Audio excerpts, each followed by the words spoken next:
আজকের বাংলাদেশের একটা ক্রান্তিকালে আমরা দাঁড়িয়ে আছি এবং সেই ক্রান্তিকালে দাঁড়িয়ে আজকে এই সমাবেশ থেকে অন্তর্বর্তী সরকার যারা শহীদের রক্তের উপর দাঁড়িয়ে গড়ে উঠেছেন তাদের কাছে বলি, গণতান্ত্রিক উত্তরণ আমাদের অপরিহার্য।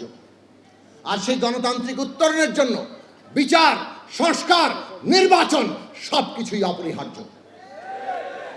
একটা বাদ দিয়ে আরেকটা হবে না। আমরা বিচার চাই এবং নির্বাচনের আগেই আমরা অন্তত পক্ষে এই বিচারের অন্তত প্রাথমিক অগ্রগতি দেখতে চাই।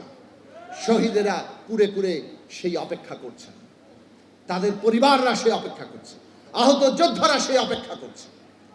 আমরা সংস্কার কাজকে এগিয়ে নিয়ে যাওয়ার জন্য অন্তর্বর্তী সরকারকে ধন্যবাদ জানাই। তারা ঐকমত্য কমিশন, তার আগে সংস্কার কমিশন করেছেন। আমরা ঐকমত্যে এসেছি। জুলাই জাতীয় সনদ সই হয়েছে। সবাই মিলে এত বড় ঘটা করে জাতীয় অনুষ্ঠানে আমরা যে সংস্কার সই করলাম, এই সংস্কার তো নির্বাচনের মধ্য দিয়েই সম্পন্ন হবে। জনগণের নির্বাচিত পার্লামেন্ট ছাড়া সংবিধান বদলে না। জনগণের নির্বাচিত পার্লামেন্ট ছাড়া কোনো সংস্কার স্থায়ী হয় না, টেকসই হয় না। কাজেই নির্বাচন লাগবে এই সংস্কারকে বাস্তবায়ন করার জন্য। আমরা একটা কথা সবসময় বলেছি, এই সংস্কারের কোনো গণসংহতি আন্দোলনের প্রায় নোট অফ ডিসেন্ট নাই বললেই চলে, কারণ আমরা সংস্কারের প্রস্তাবগুলো হাজির করেছি। কিন্তু একই সাথে এটা বলেছি যে অভ্যুত্থান একটা সম্মিলিত সংগ্রাম ছিল।